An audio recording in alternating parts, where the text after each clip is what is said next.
오늘은 우리 이명수 권사님 함께 조문하는 건데요. 오늘 예배가 조금 일찍 끝날 겁니다. 그래서 말씀을 원래 두 번이 나와 있는 것보다 좀 짤막하게 봅니다. 32절에서 우리가 지난주 보았던 것이 마리아가 예수님의 발 앞에 엎드렸다 하는 말씀을 보았습니다. 마르다에 관한 말씀에는 그런 내용이 없었는데 마리아에 대한 말씀에는 그것이 있다고 그랬죠.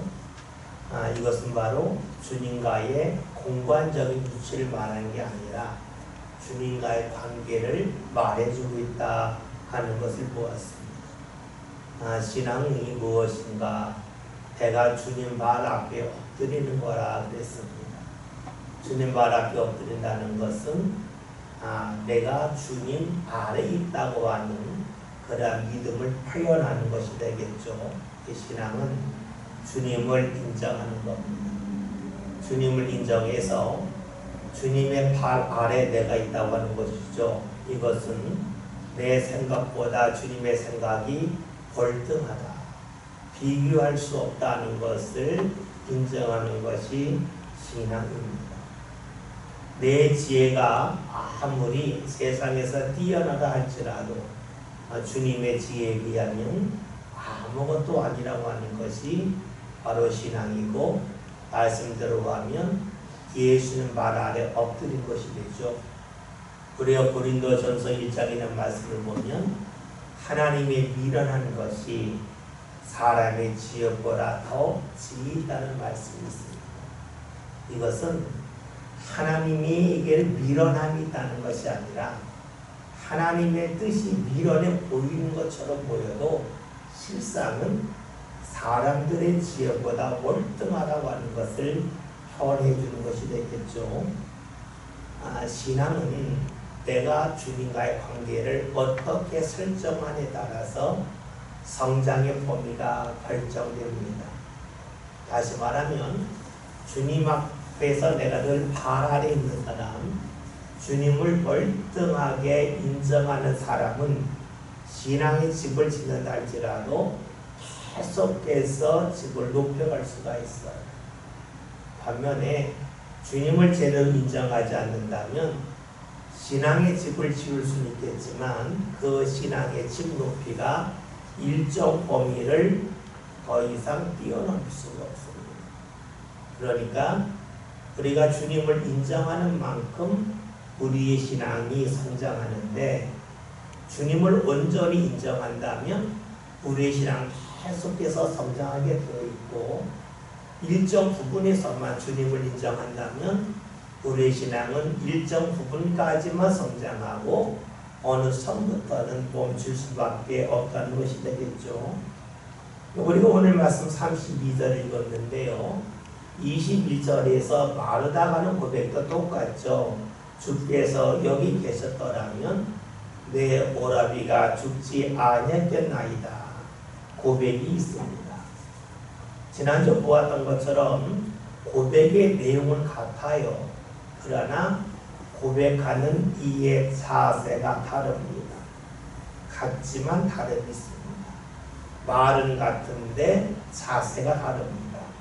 중심이 다르다 하는 것이지요.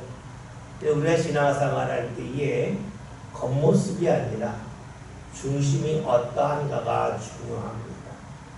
누가복음 21장을 보면 예수님께서 부자가 헌금하는 것을 보시고 또 한 과부가 두 냅돈을 하나님 앞에 헌금하는 걸 보죠. 냅돈이라고 그러면 지금으로 하면 500원짜리가 될 겁니다. 500원짜리 두 개를 하나님 앞에 드린 겁니다. 그런데 예수님께서는 과부의 헌금이 더 많다고 하셨어요. 왜냐하면 과부는 전체를 드렸다는 거죠. 그러니까 주님께서는 헌금의 액수를 보신 것이 아니라 이 헌금에 담겨져 있는 삶이 어떠한가를 보셨어요. 외적인 것을 보신 게 아니라 그 중심을 보셨다라고 우리는 분명하게 알 수가 있습니다. 그래요, 예수님은 겉모습이 아니라 중심을 보셨습니다. 말도 역시 그럽니다. 말의 내용이 겉모습이라면 그 말을 하는 사람의 자세, 삶의 모습이 바로 중심이라고 볼 수가 있는데 속모습이라고 볼 수가 있고 그것이 중요하다는 것이 되겠죠. 그래서 우리가 말을 들을 때에 말의 내용보다 더 중요한 것은 그 말을 하는 사람의 삶입니다. 우리가 잘 아는 로마서 10장 10절이라는 말씀 있죠. 사람이 마음으로 믿어 의에 이르고 입으로 신하여 구원에 이른다.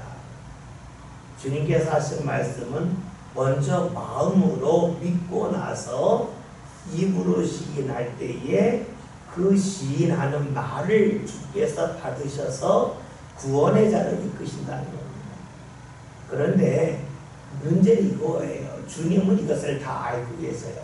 마음으로 믿었는지 입으로 시인한지 둘 다 아셔요. 근데 우리는 마음으로 믿었는지를 모르고 입으로 시인하는 것만 듣죠. 사람의 마음을 모르고 그 말하는 소리만 듣기 때문에 그래요.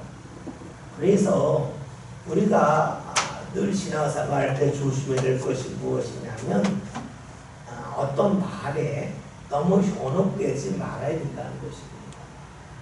우리는 어떤 말의 내용을 듣고 그 말이 좋다, 좋지 않다, 이 말이 멋지다, 멋지지 않다 할 수가 있겠지만 중요한 것은 마음으로 믿은 그 중심이 있는가 하는 것이 더욱더 중요하다 하는 것입니다.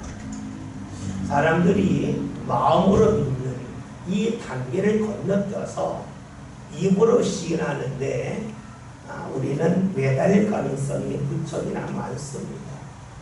이것은 예수님 성경에는 말씀 마음으로 믿어 이 과정이 있고 결론이 뭡니까? 입으로 시인한다는 거죠.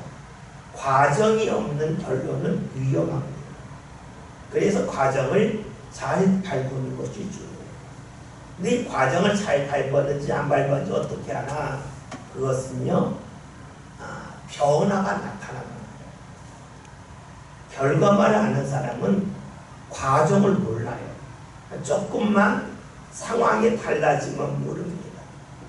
우리가 잘 아는 말씀 중에 요한복음 2장에 가나 혼인잔치의 비유에 관한 말씀이 있죠. 그 사건이 있죠. 물이 변하여 포도주가 된 그 말씀이 있습니다.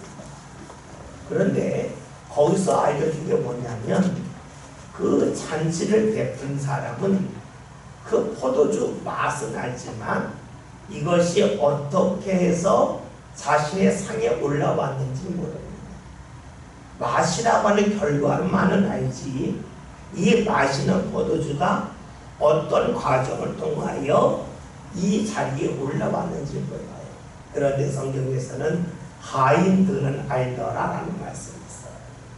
하인들은 과정을 알아요. 어떤 과정입니까? 물이 변하여 포도주가 되는 과정도 알지만 주님의 말씀에 따라 순종하면 삶이 변한다는 것을 알아요. 그러니까 이 하인들은 앞으로 어떤 일이 있어도 주의 말씀을 듣고 따를 수 있는 사람이 되겠죠. 그래요. 중요한 것은 과정을 아는 것이에요. 그래서 우리가 신앙생활 할 때에 그 빠른 그 결론에 이르러가는 그 성급함, 조급함에서 벗어날 필요가 있습니다. 왜냐하면 과정을 알 때 비로소 살 수 있는 것이 무엇일까요? 과정을 알 때 비로소 내가 경험한 주님을 다르게 전할 수가 있어요. 내 과정을 모르고 결론만을 알게 되면 자녀들에게 왜 하나님이 복을 주셨는지를 설명할 길이 없습니다. 그래서 우리가 신앙생활을 할 때에 이 과정 무엇이 밟았느냐, 즉 마음으로 믿어 의에 이르고 입으로 시인하여 구원을 이르렀다. 입으로 시인하기 전에 마음으로 믿었는가? 입으로 고백하기 전에 중심에 주님이 과연 있었는가 하는 것이 그 무엇보다 중요하다는 것입니다. 여러분들이 신앙생활을 하면서 말씀을 들으면서도 그것을 반드시 삶 가운데 비춰보면 말씀이 과정을 밟고 있는 말씀인지 결론에만 이런 말씀인지를 여러분이 찾아갈 수가 있습니다. 그러면서 과정을 알았으니 내가 이 과정 밟아가 봐야지. 그러면 주께서 나를 여기 인도하실 거야 하는 그 믿음이 자리 잡을 때 비로소 우리는 말씀 가운데 산다고 할 수가 있어요. 과정은 모르고 결과가 이렇게 된다면 우리는 지적으로 머리로 깃불러지 모르지만 말씀을 체험하기는 어려울 것입니다. 33절 말씀 나같이 봅니다. 예수께서 그가 오는 것과 또 함께 오는 이들에게 이르는 것을 보시고 심령의 비통이 여기시고 불쌍히 여기사. 아멘. 말씀을 보면 마르다와 마리아가 똑같은 말을 했는데 다름이 있어요. 말을 한 후에 마르다는 울지 않았고 마리아는 울었습니다. 마리아가 왜 울었습니까? 예수님께서 정말로 여기 계셨더라면 우리 오라비가 죽지 않았을 거라고 하는 믿음과 안타까움이 담겨져 있기 때문입니다. 그래요. 사람의 진심은 반드시 드러납니다. 마리오와 마르다의 말을 비교해보면 차이가 없는 것 같은데 말한 후에 그들의 모습과 그들의 표정을 보면 진짜인지 아니면 입에 바른 소리인지가 구별이 됩니다. 사람의 진심은 반드시 드러납니다. 다른 말로 해볼까요? 옳은 일인지 옳지 않은 일인지도 반드시 드러납니다. 처음에는 차이가 없지만 시간이 지나고 또 삶에 여러 가지 부딪힘이 있으면 드러납니다. 여러 번 말씀드렸죠. 무늬목이라고 하는 것은 볼 때는 아름답지만 몇 번 부딪히고 나면 원목인지 아닌지가 반드시 구별이 됩니다. 원목은 상처가 나도 겉모양과 속모양이 똑같지만 무늬목은 살짝 무언가 붙인 것이기 때문에 상처가 나면 속이 다름이 드러난다 그랬죠. 그래요. 겉만 번지르는 것과 그 다음에 속에서 진심으로 나왔는지 나오지 않았는지는 그가 삶 가운데 여러 가지를 겪어보면 압니다. 오늘 말씀에서 마리아와 마르다 차이는 눈물과 눈물이 있고 없고의 차이라고 말할 수가 있겠죠. 다시 말하면 주님의 은혜에 대한 간절한 소망과 믿음이 있었는지 없었는지가 드러났습니다. 주님 앞에 서는 날 모든 것이 드러난다 하는 것을 알 수가 있습니다. 그런데 오늘 말씀을 보면 마리아가 울고 나자 그와 함께 따라왔던 사람들도 함께 웁니다. 물론 마리아의 눈물과 이들의 눈물은 다를 수도 있어요. 마리아는 예수님이 조금 일찍 오셨으면 좋겠다고 하는 그러한 믿음 가운데 흘린 눈물일 수 있고, 사람들의 눈물은 그냥 마리아가 슬퍼 우니까 그를 위로하기 위한 눈물일 수도 있습니다. 다를 수 있어요. 그런데 중요한 것은 한 사람의 눈물이 한 사람의 마음과 생각이 다른 사람에게까지도 전파되고 영향을 미쳤다는 데 있습니다. 여러분, 신앙은 한 사람부터 시작을 합니다. 우리가 걸음을 걸을 때에도 늘 한 걸음부터 시작하죠. 한 걸음이 있고 두 번째, 세 번째 걸음이 있습니다. 신앙도 역시 그래요. 여러 번 말씀드렸지만서도 우리가 마태복음 8장이라는 말씀을 보면 천류증 앓았던 여인이 예수님의 옷자락을 붙잡고 나서 그의 혈류의 근원이 말랐습니다. 이것이 소문이 나죠. 그러니까 마태복음 14장에서 예수님이 물 위를 걸어오시고 그 바다 건너편으로 가신 후에 어떤 일이 생겼냐면 사람들이 와서 예수님의 옷자락을 붙잡았습니다. 그랬더니 그들의 병이 다 나았다는 말씀이 있습니다. 한 사람이 믿음으로 예수님의 옷자락을 붙잡고 낫는 일이 있으니까 다른 사람들도 나도 믿음으로 붙잡아야 되는데 그 일이 일어났다는 것이죠. 여러 번 말씀드렸으면서도 신앙에는 특허가 없습니다. 다른 사람의 믿음을 내가 흉내내고 따라하는 가운데 하나님의 역사는 나타나죠. 그러기에 성경이 있는 것입니다. 다시 봅시다. 한 사람의 눈물이 다른 사람의 눈물로 이어졌습니다. 이 눈물을 다른 말로 바꿔볼까요? 한 사람의 헌신이 다른 사람의 헌신으로 이어집니다.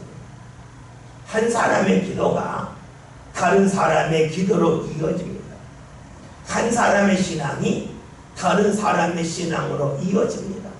물론 시간적인 간격은 있을 겁니다. 그러나 한 사람이 하는 그 일이 다른 사람에게까지 영향을 미칩니다. 그러니까 우리가 신앙생활을 하면서 왜 내 주위에는 사람이 없냐라고 말할 수는 있겠지만 내가 믿음의 길을 걸어가면서 머지않아 주께서 내 주위에 신앙의 사람들이 나오도록 이끌어 주실 거라고 하는 그 믿음을 갖고 주님 앞에 다가설 수가 있습니다. 신앙생활 할 때에 어떤 사람이 복된 사람일까요? 내 주위에는 왜 신앙의 사람이 없냐고 말하는 사람이겠습니까? 나는 열심을 했는데 왜 내 아내는, 내 남편은, 내 자녀는 나와 신앙의 보조를 맞추지 못하느냐고 탄식하고 원망하는 사람이 정말로 하나님이 기뻐하는 사람일까요? 아니면 하나님 지금은 저 혼자 나가지만 머지않아서 주께서 때가 되게 하시면 내 아내를, 내 남편을, 내 자녀와 내 부모를 이 자리로, 신앙의 자리로 이끌어 주실 것을 믿습니다 하는 사람이 하나님 보실 때에 복된 신앙의 사람이 됐습니다. 오늘 말씀을 보면 한 사람의 눈물이 다른 사람의 눈물로 이어졌습니다. 한 사람의 신앙이 다른 사람의 신앙으로 이어집니다.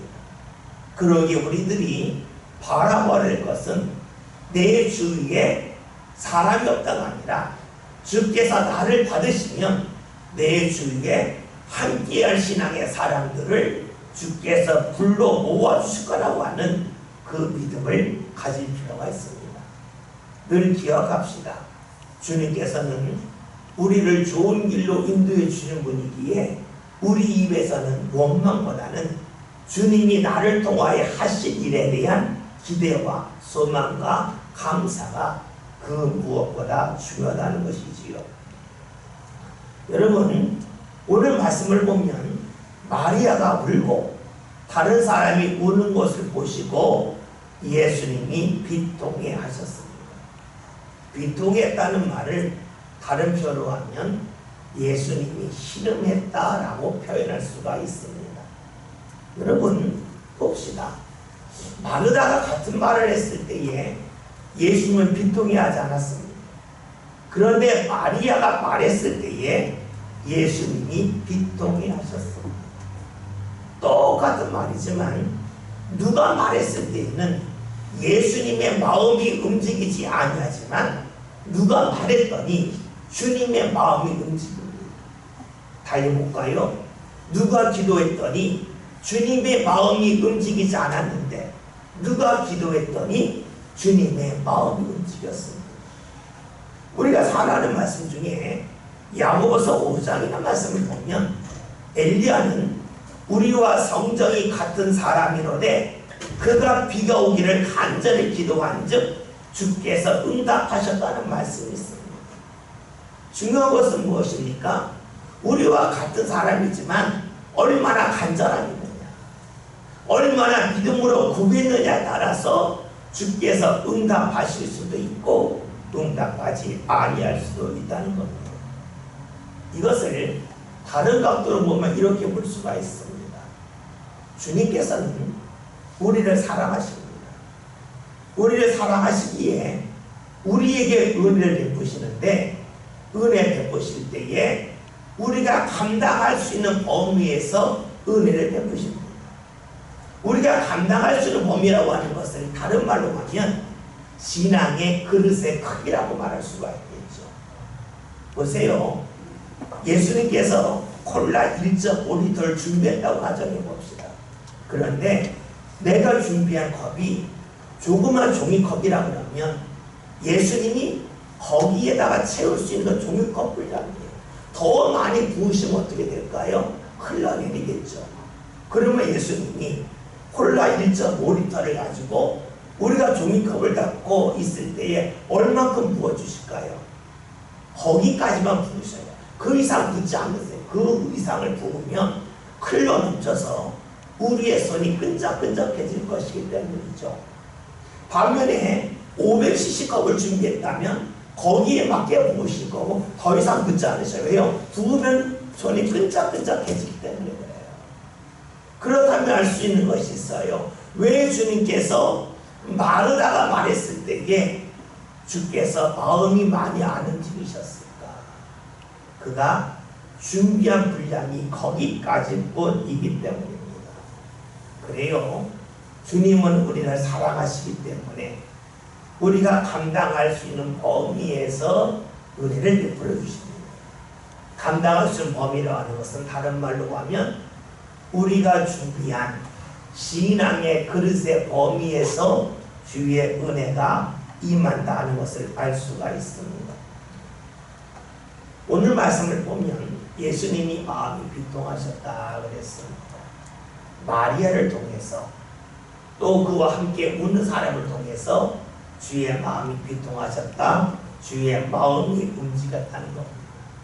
마리아가 어떤 사람입니까? 입술로만 주님을 찾은 사람이 아닙니다. 로마서 10장 10절에 있는 말씀대로 하면 마음으로 믿어 의에 이르고 나서 입으로 시인한 사람입니다. 입으로만 시인한 사람이 아닙니다.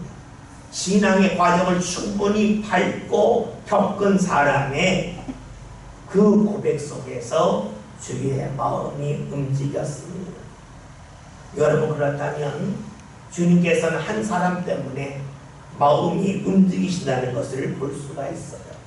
우리 신앙의 사람들은 나 같은 사람이 뭘 할 수 있습니까? 라고 고백하는 것도 필요하겠지만 더 중요한 것은 나 같은 사람에게도 주의 은혜가 임한다고 하는 고백이 필요합니다. 성경에서는요, 한 사람이 중요함을 여러 번 말씀합니다. 예수님의 비유 중에서 100마리 양 중에서 한 마리가 길을 잃어버렸을 때에 99마리를 두고 한 마리를 찾으러 가는 그런 비유의 말씀이 있죠. 또 우리가 새벽기도에 보는 여호수아 있는 말씀을 보면 여호수아 2장에서 하나님께서 여호수아를 통하여 여리고의 정탐꾼을 보내게 하십니다. 거기서 라합을 만나게 하셨죠. 그런데 그 라합이 여리고 성을 공격할 때 도운 일이 하나도 없습니다. 성문을 연 것도 아니고 여리고 성 안에 불을 질러서 혼란을 일으킨 것도 아닙니다. 여리고 성을 점령한 말씀을 보면 하나님의 말씀대로 성을 돌았을 뿐입니다. 그리고 소리를 질렀을 때 무너졌습니다. 그러다면 라합이 한 일은 하나도 없어요. 굳이 여리고 성을 정탐할 이유가 하나도 없습니다. 그러나 하나님께서는 여리고 성 사람들 중에서 믿음의 사람 라합 하나를 구원하시기 위해서 정탐꾼을 보내신 겁니다. 하나님의 역사는 그렇습니다. 한 사람을 위해서 많은 사람을 기다리게 하시는 하나님이십니다. 한 사람을 소중히 여기신다는 것이죠. 마리아 한 사람의 진심된 고백이 있습니다. 그 고백 속에 주의 마음이 움직이시죠. 34절 말씀 다 같이 보겠습니다. 말씀 봅니다. 육신의 믿음을 어디 두었느냐 이르되 주여 오셔서 보옵소서 하니. 아멘. 우리가 33절에서 주님께서 비통히 여기시고 불쌍히 여기신다는 말씀이 있었습니다. 주님의 마음이 움직였습니다. 움직인 후에 주께서 그를 어디 두었느냐고 말씀하십니다. 주님의 말씀은 그냥 하는 게 아닙니다. 마음이 움직이고 나서 말씀을 하신다는 겁니다. 이를 통해 알 수 있는 것이 있죠. 주님의 마음에 우리가 들 때에 주의 말씀이 임한다는 겁니다. 주님은 마음이 움직이지 않았는데 말씀을 하시는 일을 하지 않는다는 겁니다. 다시 말하면 입 바른 소리를 하지 않는다는 거예요. 주님께서는 마음이 가고 나서 말씀을 하셨습니다. 그러면 오늘 우리들에게 주의 말씀이 언제 임할까요? 우리를 향한 주의 마음이 있을 때입니다. 그러니까 내 삶이 주님의 마음에 들지 아니한다면, 즉 주님께서 우리를 향한 마음이 옮겨지지 않았다면 우리 삶 가운데 주의 말씀은 임할 수 없겠죠. 우리는 주의 말씀이 자꾸 내게 임하기를 원하는데 주의 말씀은 아무에게나 임하는 것이 아니에요. 마음이 움직인 사람을 향하여 주의 말씀이 임한다는 것이에요. 우리가 신앙생활 할 때에 중요한 것이 무엇일까요? 먼저 내 삶이 주님의 마음에 들 수 있도록 삶의 변화를 일으킬 때 비로소 주의 새로운 말씀이 임하는 겁니다. 내가 주의 말씀을 듣고 내 삶이 변하지 않았어요. 즉 내 것을 포기하지 않았어요. 그러면 어떻게 될까요? 주의 마음이 우리 향해 움직이지 않겠죠. 왜냐하면 그런 신앙은 마르다의 신앙처럼 입으로만 하는 신앙이기 때문에 그래요. 그러면 주의 마음이 움직이지 않아요. 주의 마음이 움직이지 않으면 말씀이 임하지 않아요. 주의 마음이 움직인 후에 주의 말씀이 임합니다. 그런데 주님이 하신 말씀이 뭡니까? 그들 어디 두었느냐는 겁니다. 사실 이 말씀을 들을 때 우리가 좀 맥에 빠질 수가 있어요. 아니 죽은 지 나흘이 되면 당연히 무덤에 있지. 그걸 뭘 모르시나? 그렇지 않습니까? 또 주께서 이런 말씀을 하실 때에 아니 주님 그것도 모르십니까? 이렇게 우리가 대물을 수도 있습니다. 그런데 주께서 왜 이러한 말씀을 하셨을까요? 주의 물음을 듣고 사람들이 믿음으로 반응하기를 원하셨기 때문에. 생각해 봅시다. 그를 어디 두었냐 할 때 아 주님 그것도 모르십니까? 하고 주님 앞에 따졌다면, 아이 그것도 모르고 주님이십니까? 라고 말했다면 주님은 말씀하시는 후에 주의를 진행하지 않았을 것입니다. 주의 말씀을 듣고 믿음으로 반응하는 것이 중요합니다. 믿음으로 반응하는 것이 뭡니까? 오늘 말씀을 드린 주여 와서 보옵소서, 주님께서 와서 보라 하는 것입니다. 주님이 보기를 원했습니다. 왜 주님이 보기를 원하셨을까요? 자신들이 보는 것과 주님이 보는 것이 같았다면 이런 말을 하지 않았겠죠. 자신들이 보는 것과 주님이 보는 것이 다르다고 여겼기 때문입니다. 주님에게 와서 보옵소서라고 하는 것은 주님이 보아야 알기 때문이 아닙니다. 와서 보시옵소서 하는 것은 자신들의 모습을 드러내는 것을 말합니다. 여러분 그래요. 우리가 신앙생활 하면서 기도할 때에 무언가 자신의 사정을 주님 앞에 이야기하잖아요. 주님이 몰라서 내 사정을 말하는 것일까? 그건 주님이 아니죠. 주님은 사정을 알고 계셔요. 그런데 사정을 말해요. 왜요? 자신을 드러내는 것이에요. 자신을 주님 앞에 온전히 공개하고 주님 앞에 맡기는 거예요. 그러니까 주님 보시옵소서 라고 하는 것은 기도의 자세예요. 신앙의 자세예요. 주님이 모르기 때문에 알려주기 위함이 아니에요. 나 자신을 주님 앞에 드러내기 위함입니다. 여러분 잊지 맙시다. 우리가 기도하면 기도할수록 우리에게 나타나는 것은 믿음의 고백입니다.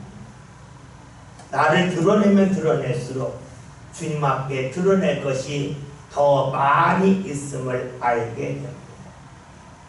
주여 와서 보시옵소서라고 하는 것은 주님이 모르니까 알려주기 위함이 결코 아니라는 것입니다. 나 자신을 드러내는 겁니다. 나 자신을 드러낸다고 하는 것은 내가 주님 품으로 들어가는 것이요 주의 품에 안기는 것입니다. 우리가 기도할 때 주님 제 사정 아시지요 하면서 주님 이런 오름이 있습니다. 기도합니다. 냉소적인 삶이 말하죠. 주님 다 아시는데 그 뭐라 말하냐. 그럼 주께서 모르시겠냐 라고 말할 수도 있어요. 그런데 그는 뭘 몰라요? 주님이 지식적인 것에 관한 그런 것을 갖고 기도하는 것이 아니라 나를 주님 앞에 하나하나 내어 맡기는 그 과정 속에 나오는 것이 자신의 아픔을 주님 앞에 드러내는 것임을 모르는 것입니다. 우리가 그렇잖아요. 내 아픔을 주님 앞에 드러낸다고 하는 것은 주님과의 관계를 더욱더 깊게 맺어나가는 과정입니다. 그래요. 우리가 나를 드러내면 드러낼수록 주님과의 관계가 깊어지죠. 우리가 누군가하고 이야기할 때에 자기의 속마음이 있는데 속마음을 누구한테 드러냅니까? 나하고 관계를 깊게 맺은 사람에게 드러내죠. 그런데 자신의 속마음을 많이 드러내면 드러낼수록 관계를 깊게 맺었다고 하는 반증입니다. 그러니까 지금 주여 와서 보시옵소서는 주님이 모르니까 가르쳐주기 위함이 아니요 자신을 드러내고 자신을 맡기는 그 모습임을 우리가 기억해 볼 필요가 있습니다. 신앙은 나 자신을 맡김에 있습니다. 맡김은 주여 와서 보시옵소서. 주여 제 집에 와서 봐주세요. 제 사정을 와서 봐주세요. 제 자녀들을 와서 봐주세요 하면서 하나하나 드러내는 것입니다. 주님 보셨죠? 다 아시죠? 그거 아니라 하나하나 드러냄을 통해서 우리가 주님과 관계를 맺어나가는 것입니다. 우리의 신앙이 오늘 말씀을 통하여 보았듯이 나 자신을 주님 앞에 드러낼 수 있는 그런 신앙 꼭 가졌으면 좋겠습니다. 주님과의 관계를 더욱더 맺어나가는 가운데 주께서 저와 여러분의 삶을 받으실 뿐이 아니라 더욱더 관계가 깊어져서 주의 역사가 더욱더 풍성하고 강력하게 나타나는 저와 여러분이 다 될 수 있기를 주의 이름으로 기도합니다.